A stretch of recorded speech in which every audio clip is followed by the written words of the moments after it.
What's up, guys? Brent Hess here with Cagezilla Unchained, brought to you by the Wild Style Network. I'm here with Liam Panero. He's going to be on our upcoming Cagezilla 82 card, December 14th. Excited to have you on, Liam. Thank you for your time. How you doing today, my man? I'm doing good. We just finished up training here at Kaizen, so can't be a bad day. That's right, man. Yeah, thanks for taking time out of your day and joining us here. I know you just finished up a good training session probably. And let's get right into it, man. Give us a little bit of your background, a little bit of your journey, and what kind of led to this point in the sport for you. For me, this is like I've always kind of been obsessed with problem solving. I've always been kind of like a weirder kid, especially in high school. In that sense, my sport in high school though, like it wasn't anything combat related. I was a cyclist actually. I didn't do any like physical training other than like cardiovascular training, but I worked my way up to a good level. I was on like a regional development team. I got to go around the US racing a bit. At the end of the day though, like you're 155-pound high school kid who's never done anything like strong or like powerful like that in your life. And one of my best friends was a martial artist. He taught me a sidekick. And then another one of my friends came back from his summer camp in Canada, and he learned what a triangle was. His cousins up there were full on riding the GSP Canadian wave, and he's like, yo, dude, I gotta show you this. And then like the Henan Huron online Gracie courses were like just coming out, and we did that for 3 months. And after 3 months, I kind of looked at my friend. We did some flying triangles in a basement. We had a little bit of skills, and I was like, hey, Nice. maybe we should go to somebody who actually knows what the fuck they're doing. I ended up walking into Mike Stewart's gym up in Maryland, Gracie Jiu-Jitsu Maryland at the time. It's been rebranded to Rising Tide. That's where I started. And I started that my senior year of high school. I would drive 40 minutes. I started it right when I had gotten like full clearance on my license and all that. And then when I went to NYU, I wanted to continue it. We also like McGregor fought Dennis Seaver. After me and him had done our like second week of the online classes. So I had always gone into jujitsu with fighting in mind. I never went in like you had the whole Gracie story and all that. That was my dad actually in some odd way was a part of UFC one. He worked in the cable industry and was a part of the pay-per-view Wow. side of that. So like there's all these like weird connections. But then I went to NYU. I'd started. I wanted to continue doing this cool thing I'd found. I walked into Marcelo Garcia's gym, and Marcelo Garcia is a great guy, but his gym did not really welcome me. I did not feel great walking in there. So I looked around, and then I stumbled into the Renzo Gracie Academy. And like that's like Mike Stewart was a really great role model in terms of just like self development and the idea of like, hey, this can be a thing to grow yourself positively. But like the 3 years I was at Renzo Gracie was the 3 years where the Don Hurt Death Squad came up. I was like on the Mm. blue mats with those in the blue basement. That's what taught me what trying to achieve excellence in the sport was. Now, I was never like a high level guy in that room. Like Don Hurt definitely doesn't remember my name like that. I'm not gonna spout out like that. I was a white belt who became a blue belt in that room. Like I was nobody special. But the juniors of the squad, Andrew Hooper, Manny, the guys who were like traveling around with Gary Tonin, the blue belts in the room who were tapping black belts in the grappling industry tournaments. They saw me putting extra work. They appreciated it. They invited me to do the extra work with them. And one day I got a text like, "Hey, what are you doing this for?" It was like I came back. GSP was preparing for his Madison Square Garden card. I started to actually like have one of them like really like do private lessons with me, and I got a text like, are you in this for like a journey or are you in this to fight? And that was the first time anyone asked me. I was in it to fight. Um, I tried to do a bunch of other stuff. And every single time I've chose this sport, I've chose to give myself to it more. Life got better. Every time I tried to do something that was more normative, um, uh, more stick to the path laid before you, life got worse. So that's kind of like when I came back to Maryland, I lived in California.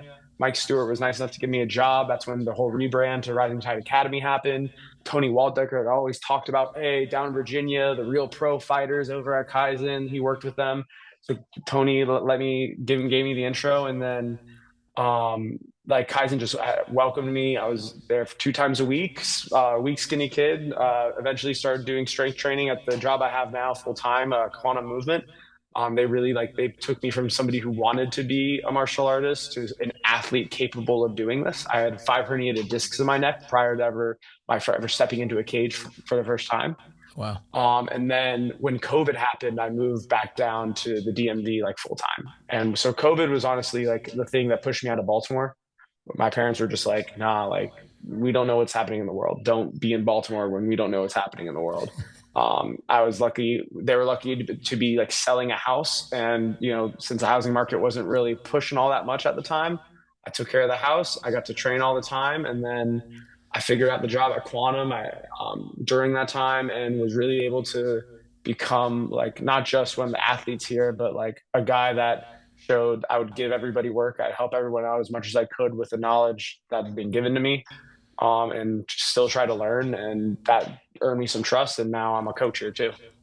Yeah, man. No, well, first of all, great lineage coming and having trained with Henzo and stuff up in New York. I'm sure you gained a lot from that and just being around that atmosphere and those people. And now I feel like you've taken a leadership role within where you're at. And because I've seen you in certain athletes' corners and things like that. Tell us a little bit about how fulfilling that is for you, what you've gained from that, and how that kind of also plays into your fight career. So I have like a little bit of OCD, like legit, like diagnosed. So I've always been somebody that like if I saw something not being done right, I wanted to step in, even if my idea of right isn't necessarily correct, and I can always admit that after the fact. But so when like it wasn't that things were being done wrong here, but like you're right, like when you're around a world championship culture, when you saw an entire room go from we're trying to do this thing to now we've repeated doing it at the highest level, you take notes. Right. And that's like what the blue basement like really instilled in me. Like there's a certain way that they like the mentality of drilling, the mentality around like truth seeking. Like it's not good enough that this has been working. It's good enough that we keep asking why does it work and how can we make it better. Um, I got into Kaizen really because I gave my time to people. We've always prided ourselves on our cage work here, and we had a bunch of guys that were really good at it. And the way that I got into my leadership role was those guys weren't necessarily the greatest teachers. Joey would always admit it himself. Joey Marino, I think a 4-1 pro with us here at Kaizen. He he was a savant at cage wrestling, just a savant. Like he'd been to X Factory camp. At one point, the coach out there really wanted him to join their team and move to Denver, and like he didn't end up doing it, but like it was because of that skill. And all I did was I listened to him, I kind of studied it, and me and Alex Lay also here at Kaizen pulled out the information and helped disseminate it. A lot of what I've done is Nice. just like in my life, I've just tried to listen, be literate enough to understand, even if like I don't come from a high wrestling pedigree.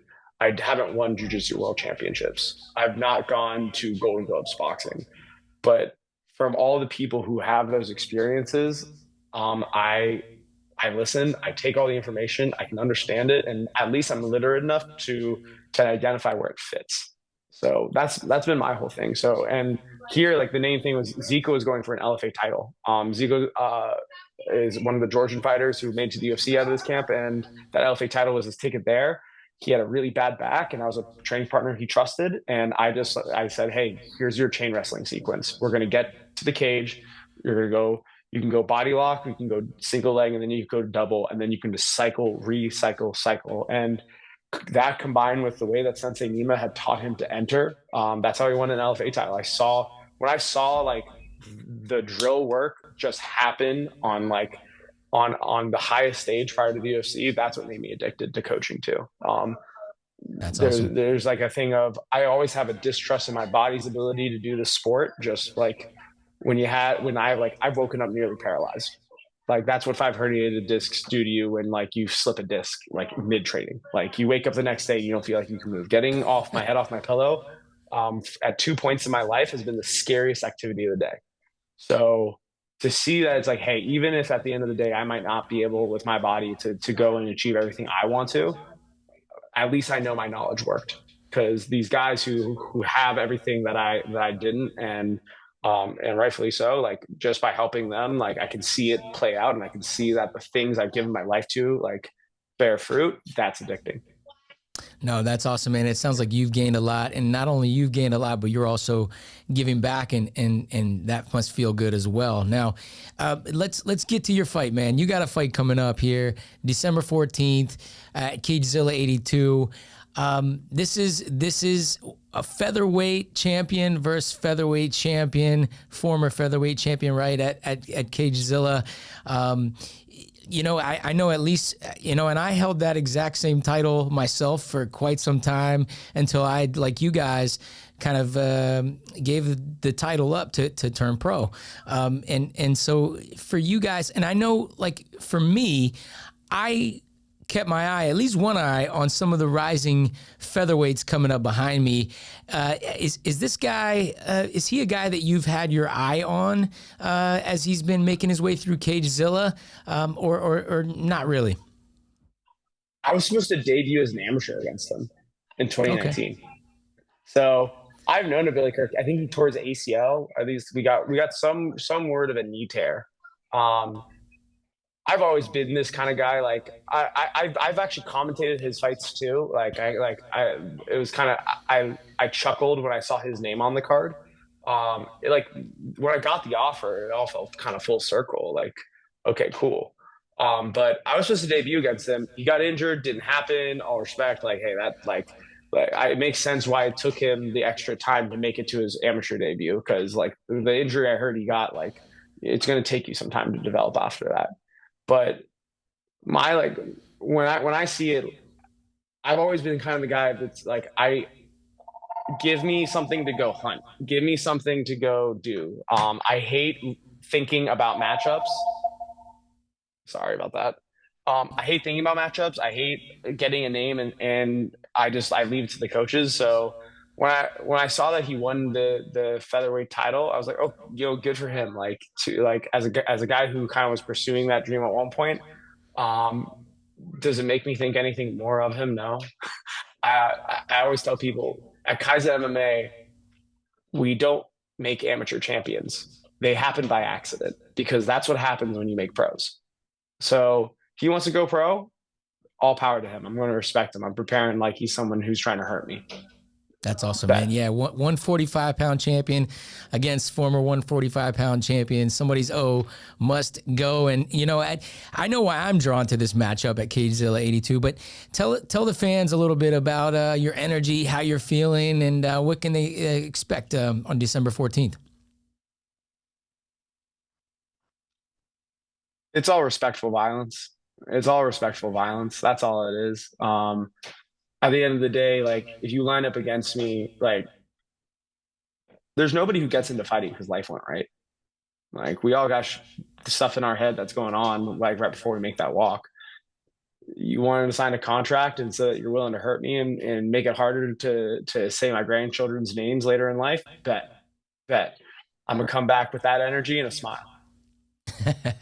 I like that, man. Yeah. And you guys, Kurt coming from a great team, Evolve, and you from Kaizen, this is really that was the first thing Sensei Nima actually said to me. He, when the matchup first came through, when I first got it, Sensei Nima, that was the Sensei Nima trying to say that he trusted me. He was like, hey, this kid comes from a good gym. They don't put out people who aren't prepared.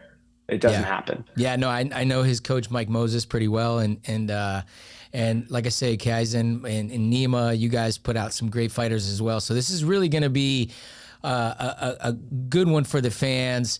I believe it's the co-main event of the night. So I'm really looking forward to it. Before we finish up here, Liam, share with us a little gem, a little quote, a motto, maybe something that you live by, or something your coaches have shared with you that maybe you can help empower our audience with. Mine's, some people don't necessarily like mine, but I'm Buddhist. So this is actually like a bodhisattva mantra, but it's, we have nothing, we know nothing, we understand nothing. A lot of people hear that and they think it's like some people chuckle because I can kind of talk out my ass a little too much. But some people don't like that because it feels defeating to them. To me, it's freeing though. Like, the whole thing about like why I respected the Henzo culture. Like I was an engineering student. Like I like math and science. I believe in the scientific method. I believe in uh, question, test, evaluate, repeat. That is, and if your cup is too full, you will never intake anything new. So it's always a humbling thing to remember that we have nothing, we understand nothing, we know nothing. Nothing is permanent, nothing is set. If you want to go learn something new, all you have to do is open the space in your mind for it. I love that, man. That's that white belt mentality, just kind of keeping that white belt mentality of, hey, I can always learn something from someone from any perspective. And if, as long as you keep that open mind, you know, because somebody who thinks they know everything, like you say, then they stop learning, right? They stop progressing, and to keep that white belt mentality. I love that, man, about that quote. So, well, hey, Liam, give us a way that we can show you a little love, follow your journey, whether that's your social medias, your team's social medias. Give us a way that we can do that, and like I say, show you guys a little support. I'm really lucky. I have a hella Irish and hella Italian last name, so most people don't have the mix. Just Liam Panero on the social medias, just at Liam Panero straight through. That's my job is high level performance training for athletes. All we work with is people who want to become better movers, people who are achieving greatness. Right now, I think this year I have four or five D1 commits for basketball.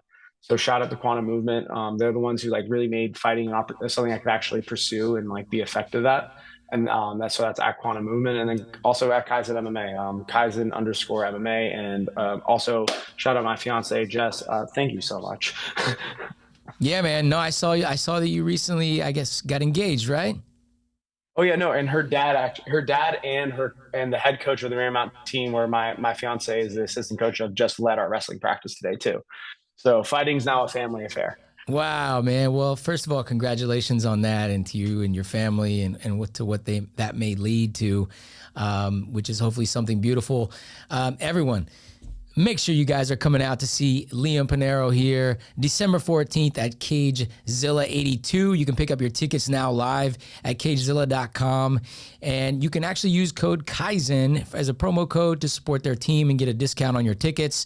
Liam, thank you once again for taking some time out today to join us, and we'll see you very soon. I hope training and everything keeps going well. I appreciate it. Thank you. Yeah, man. All right, guys. Until next time on Cagezilla Unchained, we'll see you guys. Much love and respect. We'll see you guys all very soon.